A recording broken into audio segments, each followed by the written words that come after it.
Welcome to my review of Venture Kid on the Switch. This game took me a few hours to beat. It wasn't too long. This game is pretty much like a beginner version of the Mega Man games. So, if you enjoy the Mega Man games, then this is going to be kind of a more fucking casual, ride than those games. But it has a few stages that still manage to give a little bit of a challenge, so it's not a game that you're necessarily going to blaze straight through. Like I said, it still took me several hours, even though the game is really not that long if you know what to do. It's probably maybe 30 to 60 minutes. It's really not that long of a game, but it took me a few hours to learn it and everything and beat it. But you do have infinite continues, but you start at the beginning of the last stage you got to. And the game also saves, so if you shut off the system, you can go back to where you started.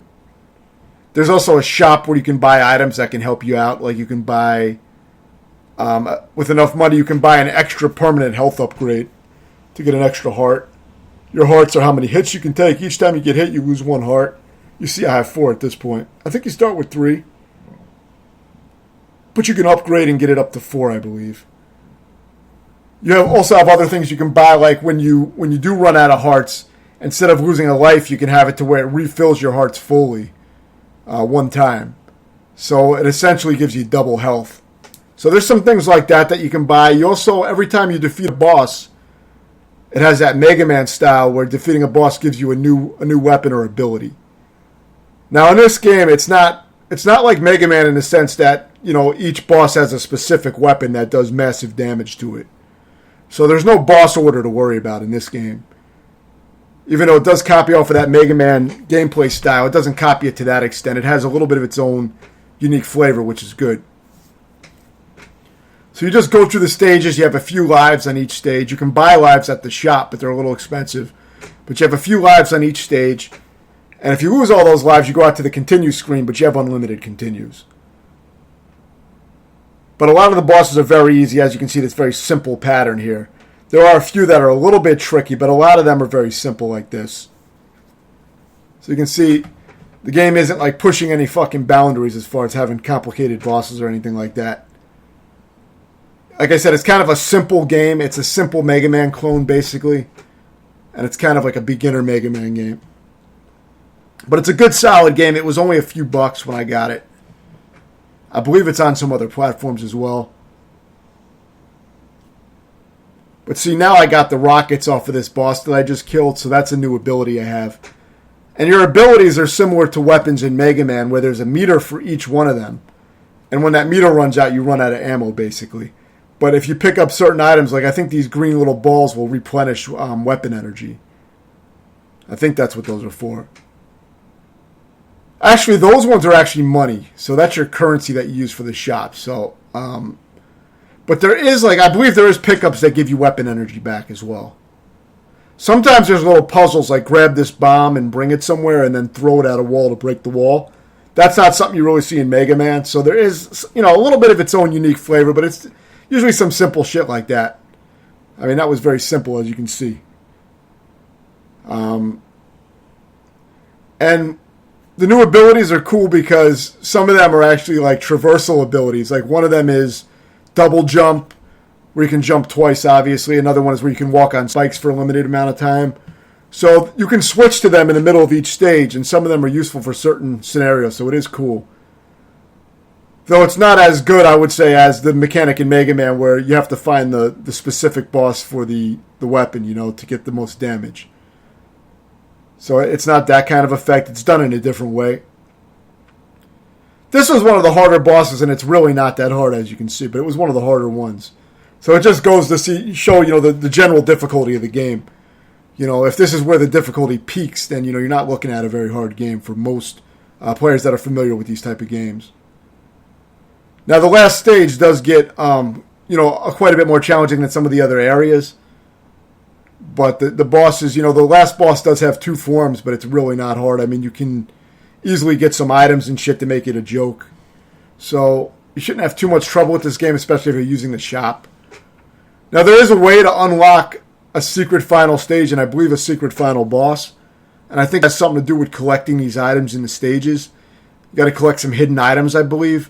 I didn't bother with that shit at all because, I just go for the kill, so in most games. So as you can see, these are the different abilities and weapons that I unlocked by beating various bosses on the stages. So you're seeing me cycle through some of that now. But yeah, if you do want that extra ending, I guess there is some replay there. You can play and try to collect everything that you need to get the extra stage and ending. I saw a video of the extra stage, and it's really nothing special, but it's cool that there's some extra content. But what you see is pretty much what you get. It's pretty much a very simple clone of Mega Man. It's not on that level, but the control is very tight, and it's a good, solid game. And if you like Mega Man, you'll probably enjoy this. If you like side-scrolling action games in general. I think certain things like that spike ball are one-hit kills. But it's pretty rare that something one-hit kills you in this game. Aside from maybe some spikes and shit like that.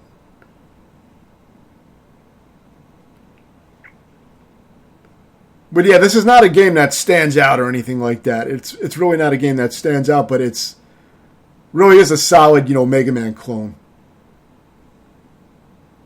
But it's not to the point of where it's an improvement on the Mega Man games or even at that level. Those games are still... I would put them much higher than this, but this is a decent clone. It's definitely satisfactory, I think.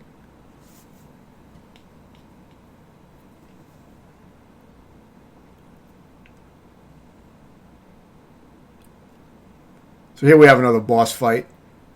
Just to give you an idea of what to expect. And some of your weapons actually do really big damage to some of the bosses. But it's not in the way... where you would expect, like, certain weapons will correlate with certain bosses, like the Mega Man games. It just seems kind of random. But some weapons are more effective. So it is good to experiment if you're having trouble with the bosses. You can try some of the different weapons. Here's the shop where you can buy some shit, as you see. But yeah, pretty basic, obstacle navigation and platforming and stuff like that. So at this point, actually, this is where I upgraded my health bar. I think now I have 5 hearts, which does make things easier. But some of the harder stages, it's not so much about the enemies, it's more about falling into pits and shit like that. So the health bar only helps so much, but it definitely helps. So this is the final boss. It has pretty simple patterns. You can see this really isn't too difficult. And there is a second form, which is a little trickier, but... you always get a checkpoint at the bosses. So whenever you get to a boss, you get a checkpoint right by the boss. But of course, if you run out of lives, you have to start the stage over. But you can buy lives in the shop. If you want to, you can even farm money by replaying the stages, getting a shit ton of money, and you could then buy as many lives as you want. And you can also buy you can access the shop at any time in your pause menu, and you can also buy shit that gives you it gives you like a second life basically where you stay in the battle and you don't have to die. So you can get pretty much like 10 hearts by doing that, by buying that item. It is expensive, but you can farm a shit ton of money.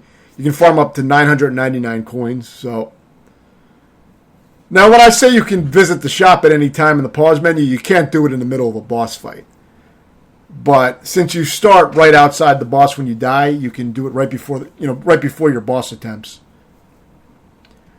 I'm not really sure what some of the other modes are.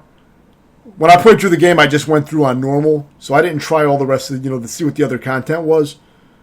But overall, I would give the game a 7 out of 10. I think it's a good, solid Mega Man style clone. So if you're into those kind of games, check it out. It's only a few bucks. If you have any questions, let me know, and thanks for watching.